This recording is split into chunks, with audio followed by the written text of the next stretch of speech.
ओम नमो भगवते वासुदेवाय।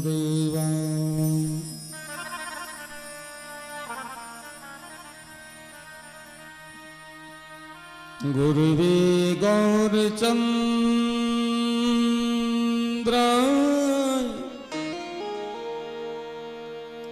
श्रीराधिकायै तदालये कृष्णाय कृष्ण भक्ताय तद्भक्ताय नमो नमः।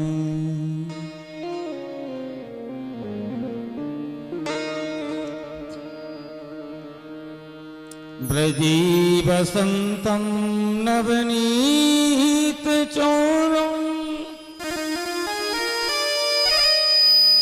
ब्रजांगनानां जगकुल चोरं।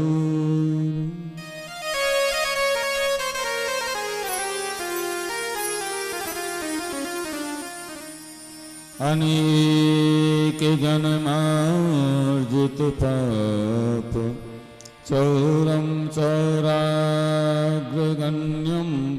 पुरुषं नमामि।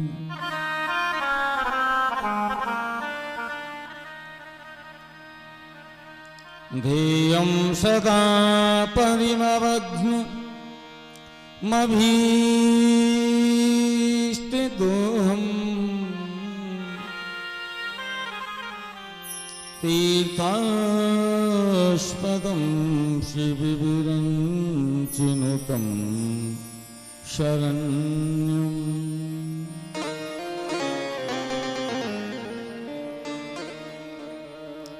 भृत्यातिहं प्रणतपाल भवाब्धिपूतं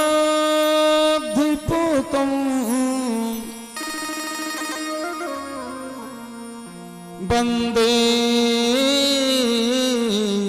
महापुरुष ते चरणारविन्दम्।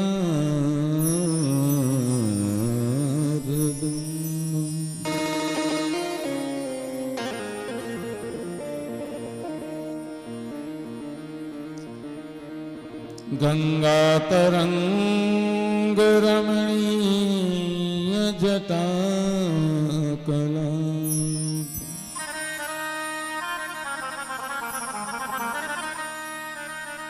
गौरी निरंतर विभूषित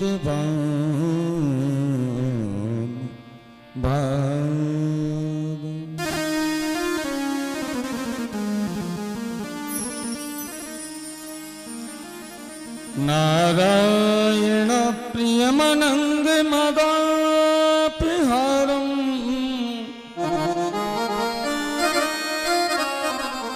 वाराणसीं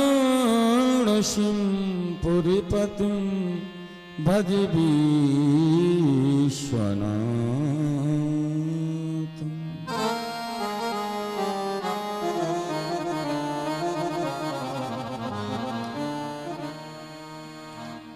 अतुलित बलधामं हेमशैलाभदेहं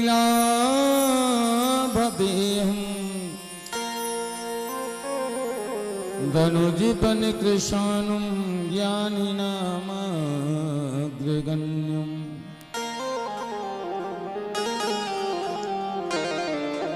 सकल गुण निधानं वानराणामधीशम्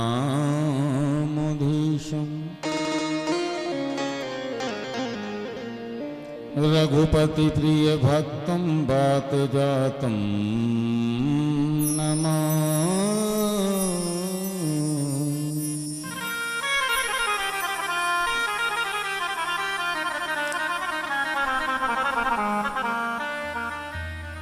मेरी भव बाधा हरो राधा नागर दो यातन की इच्छाएं पर श्याम हरित दुति हो।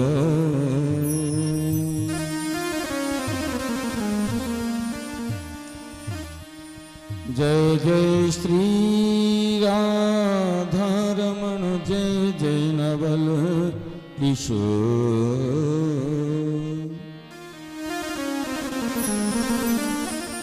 जय गोपी चित चोर प्रभु, जय जय माखन चोर।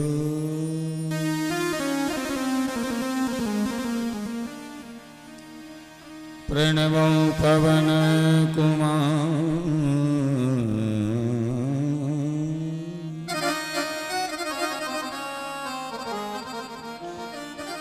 कलवल पावक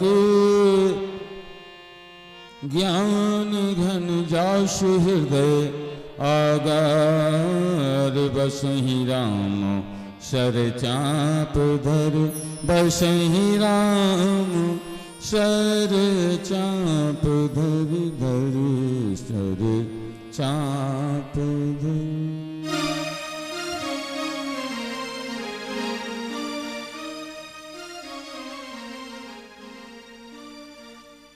आनंद कंद करुणा वरुणालय भक्त वांछा कल्पतरु तड़िंद विड़िंद पट पीताम्बरधारी भगवान श्री बालकृष्ण प्रभु की वांगमयी प्रतिमूर्ति श्रीमद्भागवत महापुराण की पावन कथा का आज सप्तम दिवस, 7वां दिन। और इस सप्तम दिवस के दोपहर कालीन सत्र में आए हुए आप सभी भक्त वृंदों का, भक्तिमती माता बहनों का हार्दिक अभिनंदन, स्वागत करते हुए चलते हैं उस परम मंगलमयी पुण्यमयी मां भागीरथी गंगा जी के तट पर, जहां पर निरंतर 7 दिनों से श्री सुखदेव स्वामी राजा परीक्षित को इस दिव्य कथा का, अमृतमयी कथा का, रसमयी कथा का रसस्वादन करवा रहे हैं, कथा सुना रहे हैं। अनशन व्रत को लेकर भूख और प्यास से बिल्कुल विमुख राजा परीक्षित कथा को श्रवण कर रहे हैं। जीवन की तृष्णाएं, कहने का तात्पर्य राजा परीक्षित का यही तो उद्देश्य। हमारे जीवन की जो तृष्णाएं हैं वो इतनी हमसे लगी हुई हैं कि वह तृष्णाएं कभी हमें सुख से नहीं बैठने देती, कभी चैन से बैठने ही नहीं देती। किसी ना किसी वस्तु का प्रलोभन हमारे जीवन में बना रहता है। राजा परीक्षित को भूख लगी, एक बार जीवन में प्यास लगी, भूख लगी, और कलयुग ने उस भूख और प्यास का फायदा उठा करके श्राप दिला दिया 7 दिन जीवन के शेष। लेकिन मेरे भाई वृंद भक्तजन, एक बात को समझ लेना कि राजा परीक्षित के पास तो 7 दिन शेष थे, और उनको इस बात का अनुमान हो गया, अनुभव भी हो गया कि मैं अभी 7 दिन तक नहीं मरूंगा, क्योंकि ऋषि पुत्र का श्राप झूठा हो जाएगा। तो मेरे पास 7 दिन हैं, लेकिन हमारे पास तो कुछ भी नहीं है। एक दिन की, 1 घंटे की, अगर 1 क्षण की भी आप कहें तो नहीं है। इसलिए इन तृष्णाओं से विमुख होना है, क्योंकि जब तक तृष्णाएं जीवन में रहेंगी, जीवन को ग्रसित करती रहेंगी। और ये नहीं, ये सब भक्त लोग भी कहते हैं, सब लोगों का कथन भी है। गौधन गज धन बाजी धन,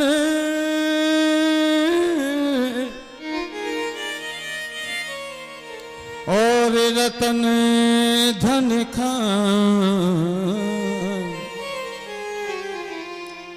जब आवे संतोषी धन, सब धन धूरी समान।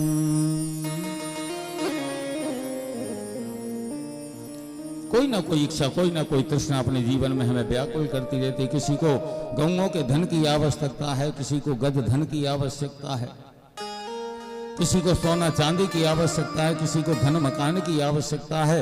हर एक जीव को कोई ना कोई आवश्यकता जीवन में लगी हुई है, लेकिन आवश्यकताओं की पूर्ति के लिए हम अपने इस स्वरूप को भूल जाते हैं कि परमात्मा ने हमें जो यह देह मानुष जन्म दिया है, मनुष्य का जन्म दिया है, वह केवल इसलिए नहीं कि खाना पीना सोना काम करना और बस। इसके अलावा भी इस मानव तन का एक कर्म और है, शतम विहाय भुक्तव्यम। जैसे सैकड़ों काम छोड़कर हम भोजन करने के लिए तैयार रहते हैं, वैसे ही 1000 काम छोड़कर के भगवान का भजन कर लेना चाहिए। मानव जीवन का उद्देश्य। देह धरे कर यह फल भाई, भजिए राम सब काम विहाई। बाबा तुलसी तो यहां तक कहते कि सारे काम को छोड़ करके ही भगवान के भजन में लग जाना चाहिए। गीता में भगवान भी उस बात का उपदेश देते हैं, मन मना भव मद भक्तो मद्याजी माम नमस्कुरु मामे वैश्वयुक्तैवा महात्मा नम मत्परायण सर्वधर्मान परित्यज्य मामेकम शरणं व्रज। सारे धर्मों को छोड़कर केवल मेरी शरण को तुम ले लो। और फिर भगवान कहते कि अहम त्वाम सर्व पापेभ्यो मोक्षयिष्यामि मा शुचः। मैं तुम्हें सारे पापों से मुक्त कर दूंगा, मोक्ष कर दूंगा तुम्हारा। ये मेरा वादा है। क्योंकि कोई भक्त कहता भी इस बात को कहा है कि जो तू आवे एक पग।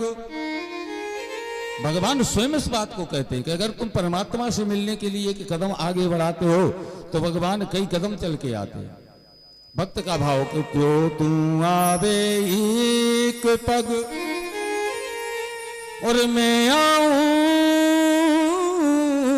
पग 60, और जो तू करो काठ सो तो मैं लोहे की लाठ।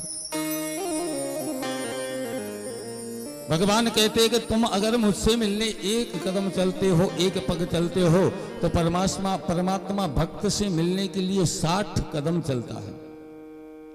और अगर तुम लकड़ी की तरह कर्रे बनते हो, कठोर बनते हो, तो फिर भगवान कहते कि मैं लोहे का बन जाता हूं।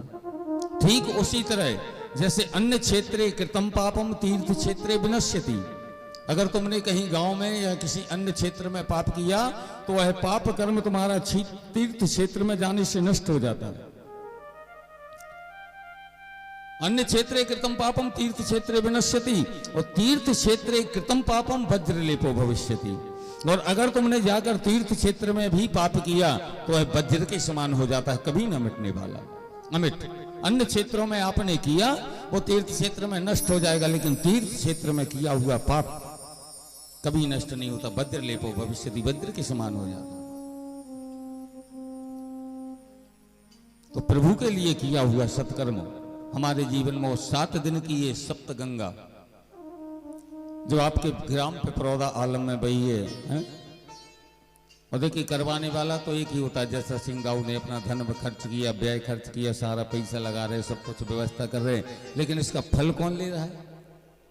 अरे हम ले रहे हैं, आप लोग ले रहे हैं, सभी माता बहनें ले रही हैं। ये तो सत्कर्म है कि ये अपने लिए नहीं दूसरों के लिए करवाओ। भैया होने दो, आओ मेरे घर में स्वागत है सबका, बैठे भगवान का सत्संग सुनो। क्योंकि इस बात को तो आज के सभी जानते हैं, हम भी जानते हैं और दुनिया के लोग भी जानते हैं कि आज के समय में और समय निकालना कितना मुश्किल है ना। आज के समय में समय को निकालना बड़ा मुश्किल है, क्योंकि जीवन में व्यस्तता इतनी है, भागदौड़ जीवन में इतनी हो गई है कि आदमी थक गया है भाग भाग करके, लेकिन विश्राम ही मिलता है। ऐसे ही सत्संग में किसी एकांत जंगल स्थान में जाओ परमात्मा के सामने, बस शांति ऐसी ही जगह मिलती है, बाकी तो सब दौड़ धूप में जीवन लगा रहता है। तो आज इस कथा का विश्राम दिवस है, कल भी मैंने बताया था, और 7 दिन से हम इस रसधारा में ओतप्रोत हो रहे हैं सभी पिपरौदा आलम के भक्तजन। तो आज और बहुत सुंदर इस चरित्र के माध्यम से, इस ज्ञानमयी गंगा के माध्यम से आज जो कुछ और बचा हुआ भक्तों के चरित्रों के साथ में कथा को विश्राम देंगे। जसरथ सिंह दाऊ को भी सभी लोग बहुत बहुत धन्यवाद देंगे, क्योंकि इन्होंने इस कार्यक्रम को रखा है। और आज हमारे भैया यूट्यूब चैनल पर भी आए हैं, तो ये कथा आपकी प्रसारित की जाएगी यूट्यूब चैनल पर, सारा भारत देखेगा। बुला लिया इनको हमने का एक दिन का, तो सभी लोग इनके चैनल को भी सब्सक्राइब करेंगे जिनको भी दिखता है। और इस कथा के माध्यम से हमारे दाऊ जो है भारत भर में दिखाई देंगे। चारों धाम का भंडारा कर रहे हैं, चारों धाम की यात्रा, तो चारों ही धाम में इनको पहुंचाएंगे। हमने मन में विचारा है कि हमने यहाँ क्यों रह जाए, इनको चारों धाम की यात्रा माध्यम चैनल के माध्यम से भी इनकी कथा पहुंचाई जाए। बोल बांके बिहारी लाल की जय। तो आइए सभी लोग मनवाणी इसे को पवित्र करेंगे 2 मिनट हरिनाम संकीर्तन के द्वारा। उसके बाद प्रभु की पावन कथा आप सभी लोग श्रवण करेंगे। तो हमारे साथ में आप सभी लोग गाएं, आगे हम गाएंगे, हमारे पीछे आप सभी लोग गाएंगे बहुत सुंदर भाव से, मन से। श्री राधे गोविंद भज मन श्री राधे, श्री राधे गोपाल भज मन श्री राधे।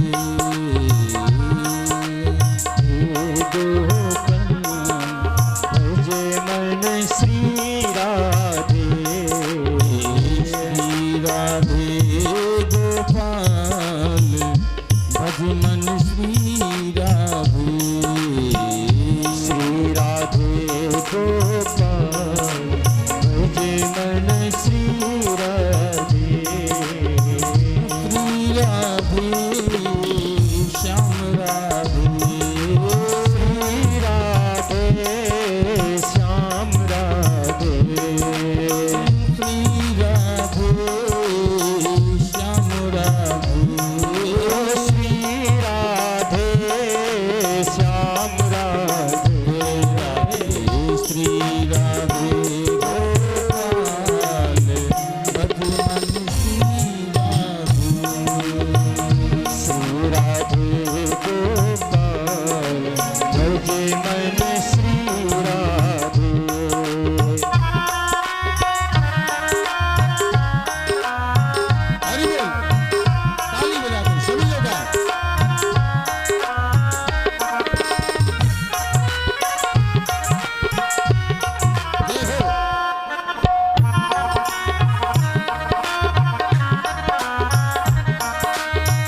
को वास वालो जहाँ पास बहे यमुना पटरानी, पास बहे यमुना पटरानी।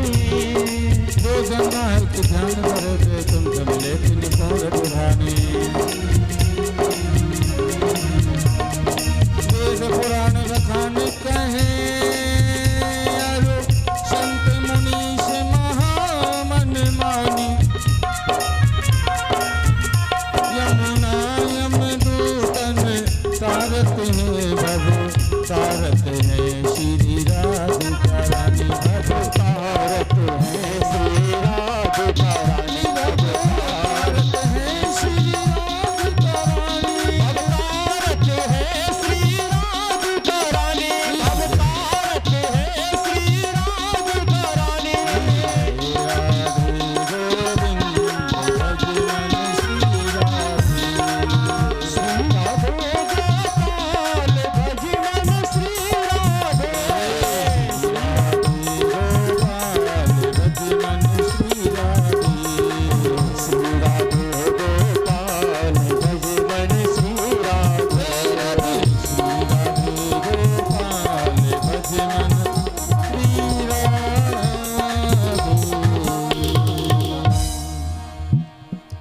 बोलिए शांबरी सरकार की, राधा रानी की जय।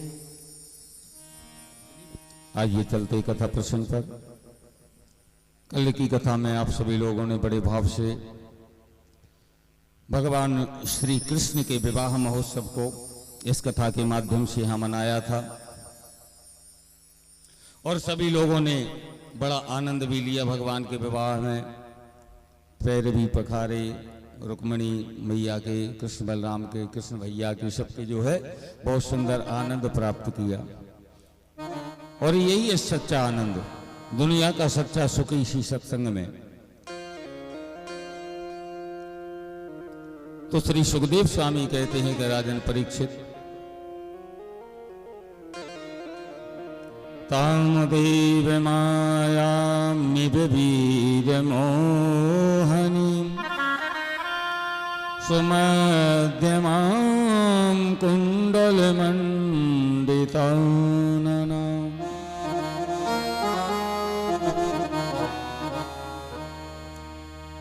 श्यामां नितम्बरपितरत्नमेखलाम्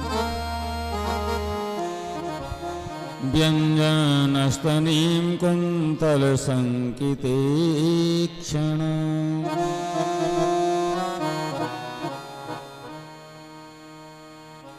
उन माता की सुंदर छवि देख करके लगता है मोहित हो गए सारे देवता। लेकिन इधर एक घटना और घटी, क्योंकि शिशुपाल जब आया था तो शिशुपाल के साथ में रुक्मिणी अपनी बहन का विवाह करना चाहते थे।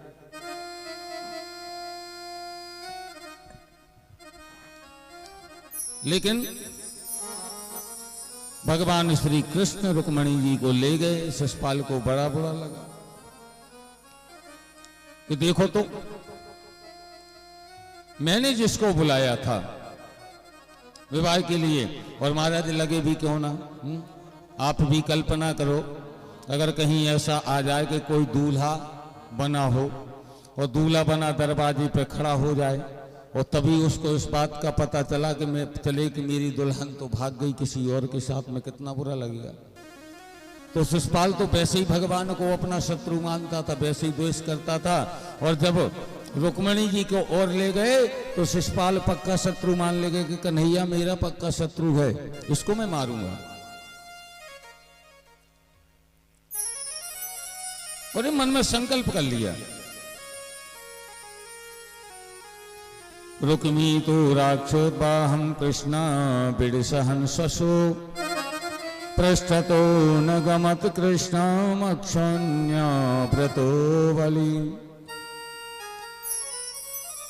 रुक्मी उनका भाई अक्षौणी सेना लेकर के गया भगवान के पास से। दुर्गा परमात्मा ने सबको समाप्त कर दिया, यहाँ तक कि रुक्मी को भी मारना चाहते थे। लेकिन रुक्मिणी ने कहा, बोले प्रभु कैसा भी है मेरा भाई है, इसको छोड़ दो। और भगवान ने क्षमादान दे दिया। चक्रे भोज कटम नावा निवासाय महत्पुरम।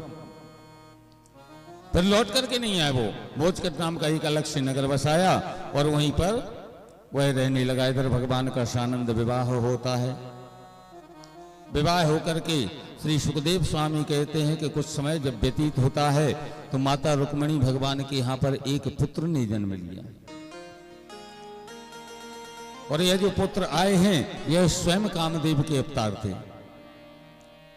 कामस्तु वासुदेवांश दग्धा प्रागरुद्रमन्युना देहोपपत्तये भूयश तमेव प्रतिपद्यता। ये कामदेव के अवतार थे और इनकी जो पत्नी थी रति, जो कामदेव की थी अवतार थे पत्नी रति, वही भी थी। तो ये रति जो है शंबरासुर की रसोई में रसोइये का काम करती थी। और आप सब लोग जानते हैं रामकथा में इस बात का प्रसंग आता है कि जब भगवान शिव की तपस्या भंग करने के लिए कामदेव गया तो तब शिव तीसर नयन उघारा चितवत काम वयु जरी छारा। भगवान को क्रोध आया जब उनकी तपस्या भंग की तो भगवान के क्रोध में आकर जैसे ही तीसरा नेत्र खुला तो वहीं जलकर भस्म हो गया। रति ने आकर के भगवान भोलेनाथ से प्रार्थना की, बोले महाराज हमारा तो कोई दोष ही नहीं, ना मेरे पति का कोई दोष है, और आपने इनको जला करके भस्म कर दिया।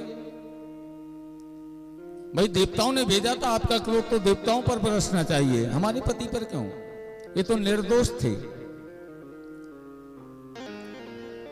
तो भगवान शंकर को की लगा कि बात तो सत्य है भैया, मैंने किया अब अनजाने में, लेकिन बोले हो गया। तो भगवान ने कहा कि तुम चिंता मत करो, तुम्हें तुम्हारा पति अवश्य मिलेगा। दो वरदान दिए कि एक तो शरीर रूप में मिलेगा और दूसरा यह बिना शरीर के सब लोगों में व्याप्त रहेगा। और भगवान सब ने कहा था कि कृष्ण तनय हुई सुत तोरा। जाओ द्वापर के अंत में भगवान श्री कृष्ण का पुत्र तुम्हारा पति तुम्हें मिल जाएगा। लेकिन इधर जो शंबरासुर राक्षस था वह शंबरासुर राक्षस को यह भाई बड़ा प्रतापी था, लेकिन इसको भी श्राप था कि भगवान के पुत्र के द्वारा तेरा वध होगा। तो शंबरासुर इस चाह में था कि कब भगवान का पुत्र का जन्म हो तो प्रसूति का ग्रह में से, सूति का ग्रह में से जब जन्म हुआ तो इसने इस नन्हे बालक को ही माया के द्वारा उठवा करके समुद्र में फेंक दिया। और जैसे ही समुद्र में फेंका तो समुद्र में एक मछली ने इसको निगल लिया। एक मछुआरा उस मछली को पकड़ करके शंबरासुर की रसोई में ले गए, और जब वह रति वहां काम कर ही रही थी तो रति ने जैसे ही उस मछली को फाड़ा तो उसमें से वह छोटा सा पुत्र निकला। भाई रति को तो पूर्व से पता था, जानती थी, तो उसने उसके पास एक विद्या थी रसायन विद्या, और उस रसायन विद्या से उस छोटे से पुत्र को जवान बना दिया। ये विद्या थी रसायन विद्या, इसको कहते हैं। उस विद्या से जब बड़ा बनाया तो रति जो थी उनके साथ में पत्नीवत व्यवहार करने लगी। प्रद्युम्न जी महाराज उनका नाम पड़ा। तो उन्होंने पूछा रति ने, प्रद्युम्न ने पूछा रति से कि आप ऐसा क्यों करती हैं, आपने मुझे पाला पोसा, आपका तो मातृभाव होना चाहिए। तब रति ने उनको सारी कथा सुनाई कि भगवान नारायण सुता संभरेणा हृतो गृहात अहम तेधिकृता पत्नी रति ही कामो भवान प्रभु। तब उसने बताया कि मैं आपकी पत्नी रति हूं, आप जल गए थे, आप भगवान के पुत्र जो है नारायण सुत हैं, मुझे पहचानिए, और आप शंबरासुर को मारने के लिए यहाँ अवतरित होकर आए हैं। तो पूर्व जन्म की घटना प्रद्युम्न जी को याद आ जाती है, और आती है तो वह जाते हैं और जाकर उसके किले पर जो ध्वज लगा हुआ था उस किले के ध्वज को गिरा देते हैं। शंबरासुर समझ गया कि मुझे मारने वाला आ गया है। शंबरासुर निकल करके आता है, प्रद्युम्न जी के साथ युद्ध होता है और प्रद्युम्न जी महाराज उसका वध कर देते हैं। श्री सुखदेव स्वामी ने पूछा, बोले महाराज आप तो कह रहे थे कि भगवान के 16,108 विवाह हुए, आपने तो केवल एक ही विवाह का वर्णन किया। बोले हाँ हुए ना। तो बोले महाराज वो 16,108 भगवान के विवाह कैसे हुए, इनकी भी कथा सूक्ष्म में सुनाते से। बोले बिल्कुल, क्यों नहीं।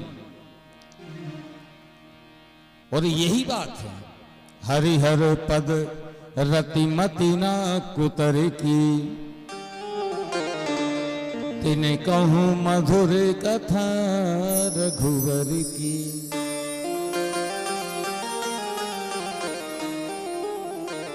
सुखदेव स्वामी ने राजा परीक्षित से कहा, राजन बोले आपको भूख प्यास नहीं लग रही है? आज छठवां दिन है, चौथे दिन पूछा है, 7वां दिन है, विश्राम दिवस है। बोले कुछ भूख प्यास नहीं लगी। तो राजा परीक्षित के शब्द थे कि महाराज इस कथामृत को, इस कथा जैसे अमृत को पान करने के बाद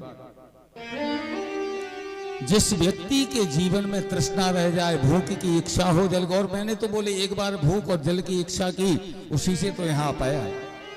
और ये भी प्रभु की कृपा है। राजा परीक्षित ने कहा कि ये भी गोविंद की ही कृपा है कि मुझे भूख लगी, मुझे प्यास लगी, ऋषि पुत्र का श्राप लगा, ताकि आज आकर गंगा जी के किनारे सत्संग में बैठा हूं। महाराज नहीं पता इस जीवन का क्या होता। सबका सौभाग्य, हमारा आपका सबका सौभाग्य है। जसरथ सिंह दाऊ अच्छे गए 4 धाम यात्रा पर, नहीं काहे को सत्संग होना था। बोलो जय श्री राधे। हाँ, एक निमित्त परमात्मा बनाता है, और नहीं तो कई लोगों का एक आदमी का ऐसा भाव बताओ कि खोदत खोदत मूसा मर गए और मौज करी सरपंगा ने, और जोरत जोरत पूंजी मर गए, मौज करी खरचंगा ने। हाँ, बेचारे चूहा मुंह से खोद खोद करके मर जाते हैं, बिल बनाते हैं, और जैसे ही उसमें नागराज बैठ जाते हैं, सो बाहर से देखते हैं कि भीतर कैसे जाए। हम दिन रात करके मेहनत करते हैं, मेहनत कर करके धन को कमाते हैं, और परिवार में अगर एक ही खर्च करने वाला निकल आया, सो श्री राधे तुम्हारे जमाने भर की पूंजी कमाई हुई 1 महीने को नहीं है। हाँ, इसलिए हमारे शास्त्र कहते हैं मेरे भाई के पूत कपूत तो का धन संचय, और पूत सपूत तो का धन संचय। हरि हर पद रति मति न कुतर की। बस सबको छोड़ दो, मति को कुतर्क वाली मत बताओ, क्योंकि हमारे शास्त्र कहते हैं कि तर्को प्रतिष्ठा एको, तर्को प्रतिष्ठा श्रुतियो विभिन्ना एको दिश्य नवत प्रमाणम। तर्क की कोई प्रतिष्ठा नहीं है, जितना तर्क तुम बढ़ाते जाओगे तर्क उतना ही निकलता जाएगा। हुई सो जो राम रुचि राखा को करी तर्क बढ़ावे शाखा। तर्क की कोई प्रतिष्ठा नहीं। इसलिए हमारे जीवन का कल्याण कैसे हो, हम उस परमात्मा के चरणों तक कैसे पहुंचे, बस। और उसका इस कलयुग में मूल साधन है सत्संग, प्रभु की कथा, प्रभु का गुणगान, नवदा भक्ति। आप लोगों ने सुना रामचरितमानस में राम जी ने सबरी को उस नवदा भक्ति का उपदेश किया, और उसी नवदा भक्ति का उपदेश भागवत में भी है। भागवत के अनुसार श्रवणम कीर्तनम विष्णु स्मरणम पाद सेवनम अर्चनम वंदनम दास्यम सख्यमात्म निवेदन। ये 9 प्रकार की भक्ति। श्रवणम, भगवान की कथा का श्रवण करना, कीर्तन, भगवान के नाम का कीर्तन करना, स्मरणम, भगवान का स्मरण करना, ध्यान करना, पाद सेवनम, भगवान के चरणों की सेवा, पूजा यानी अर्चना, अर्चनम, उन्हीं की अर्चना, उन्हीं की पूजा, वंदनम, करो परमात्मा को, वंदन भी करो, प्रणाम करो तो गोविंद को, दास्य भाव बना लो, दास्यता, अर्चनम वंदनम दास्यम सत्यम आत्मनिवेदनम, चाहे सखा बना लो, लेकिन आत्मनिवेदनम, अपनी आत्मा से परमात्मा का पूजन करो, उनका कथन करो, उनकी कथा का श्रवण करो। और यही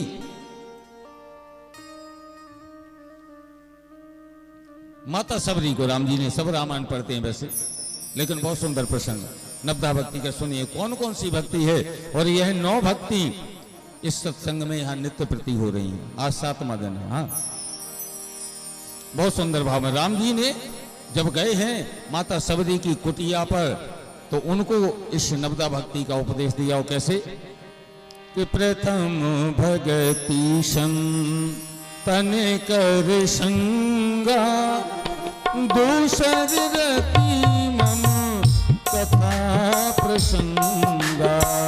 प्रथम भगति संतन कर संगा, दूसर रति मम कथा प्रसंगा। गुरुपद पंकज तीसरी, गुरुपद पंकज। अपने गुरु के चरणों की सेवा, पहली भक्ति प्रथम भगति संतन कर संगा, संतों का संग करो। दूसरे रति मम कथा प्रसंगा, दूसरी भक्ति मेरी कथा को सुनो, मेरी कथा में प्रेम रखो।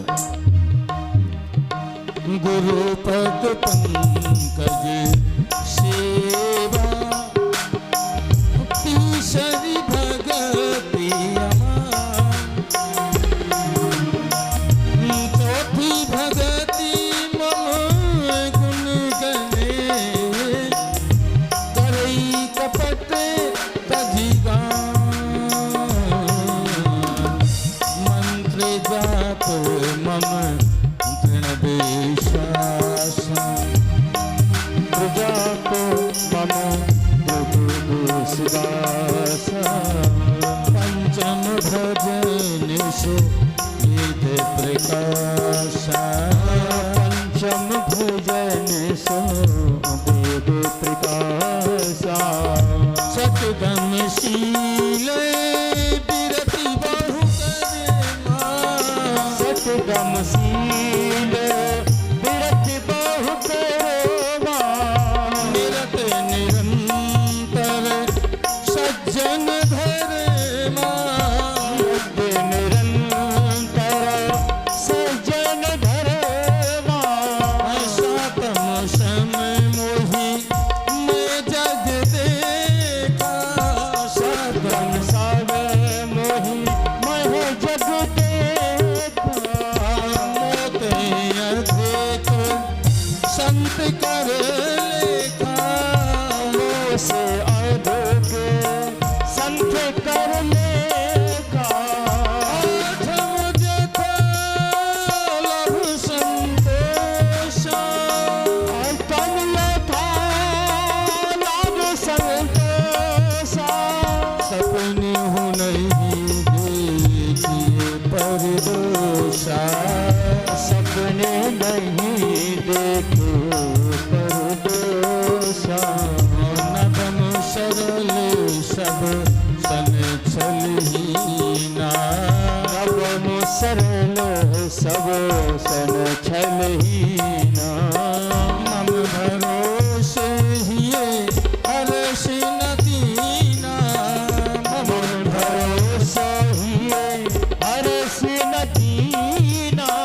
नभ महुए कहूँ जिनके होई, नभ मह एको जिनके होई। नारी पुरुष सचराचर कोई, नारी पुरुष सचराचर कोई। कोई अतिशय प्रिय भामिनी मोरे, सकल प्रकार भगति तृण तोरे। बोल बोल।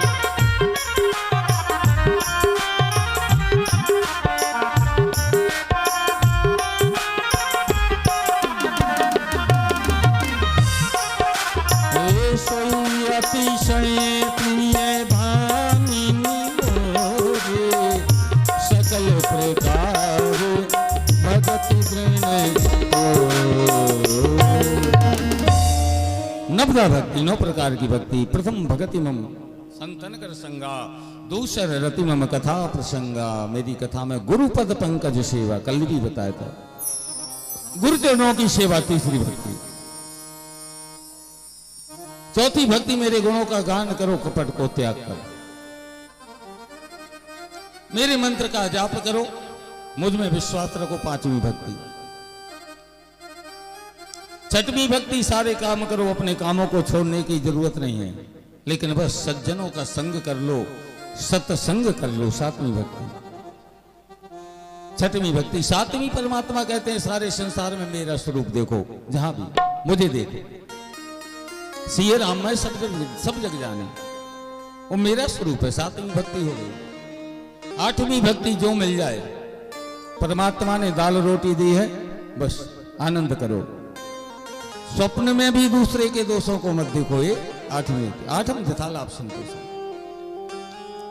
मुझे दाता तूने बहुत कुछ दिया है, तेरा शुक्रिया है, तेरा शुक्रिया। बस जो दिया उसी में। ये नहीं कि हम दाल रोटी खा रहे हैं, हमारा पड़ोसी पूरी खीर हलवा पकौड़ी मंगौड़ी खा रहे। नहीं, परमात्मा ने हमें दाल रोटी तो दी है। मेरे भाई, भक्तों का भाव है, कहते हैं अगर जीना सीखना है तो अपने से नीचे लोगों को देख करके जियो, अपने से ऊपर वालों को देख कर नहीं जियो, गिर पड़ोगे। हाँ, 10 सीढ़ी है, पहली सीढ़ी चढ़ करके अगर 9 सीढ़ी छोड़कर 10वीं सीढ़ी पर चढ़ोगे, फिसल जाओगे, गिर पड़ोगे।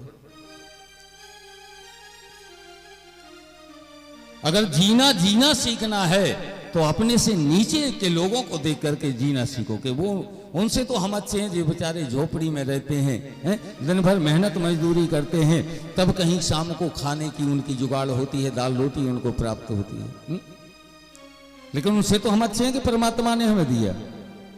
और जो बड़े हैं, अभिलाषा मत करो। परमात्मा ने चाहे हमारे भाग्य में होगा, कर्म अच्छा होगा, हम वहां तक पहुंच जाएंगे, लेकिन हमें इतना दिया, इसी में संतोष करो। यही आठवीं भक्ति है। चिंता मत करो, बस चिंता बुरी बात है। अरे चिंता करे बलाए हमारी, चिंता मत करो भाई। दाल रोटी परमात्मा ने दी, उसमें संत। चिंता करे बलाए हमारी, इस माया जंजाल की। और बलिहारी बलिहारी बोलो, बलिहारी रघुनाथ की। बलिहारी बलिहारी बोलो, बलिहारी रघुनाथ की। बलिहारी बलिहारी बोलो, बलिहारी रघुनाथ की। बलिहारी बलिहारी बोलो, बलिहारी बलिहारी की।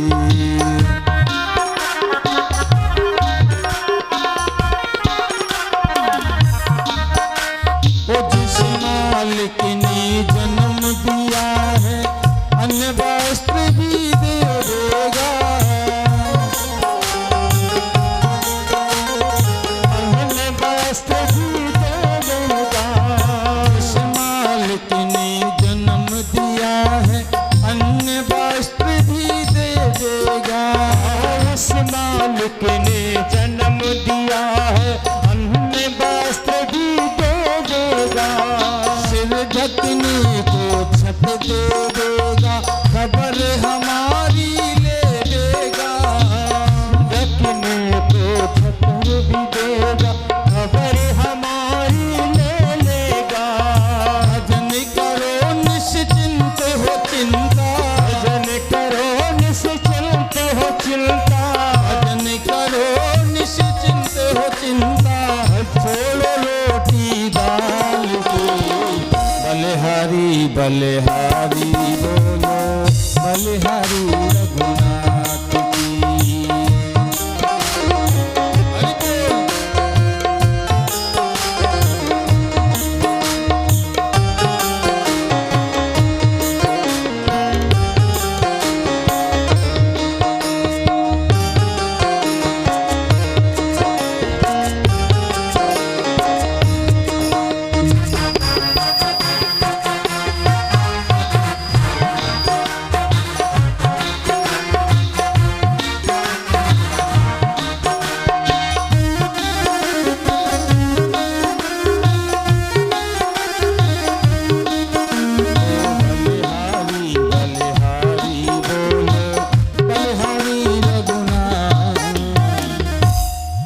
आठम जथा लाभ संतोषा, सपने उन्हें देखिए पर जैसे। नवम सरल सब सन छल ही ना, नौमी भक्ति सरल, अपने मन को पवित्र बना लो, अपने हृदय को पवित्र बना लो,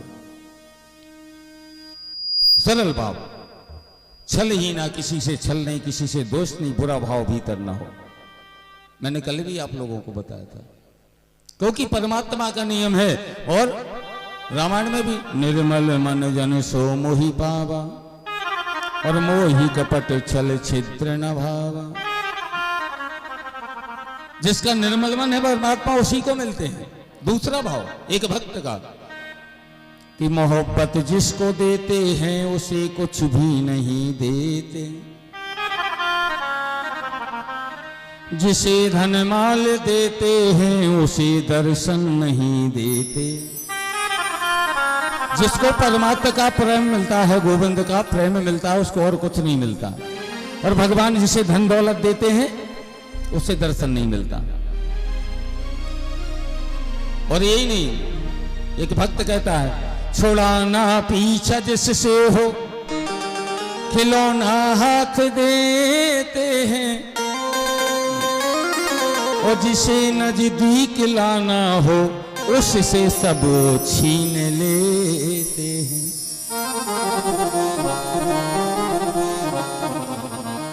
वो निर्मल मन के ग्राहक हैं,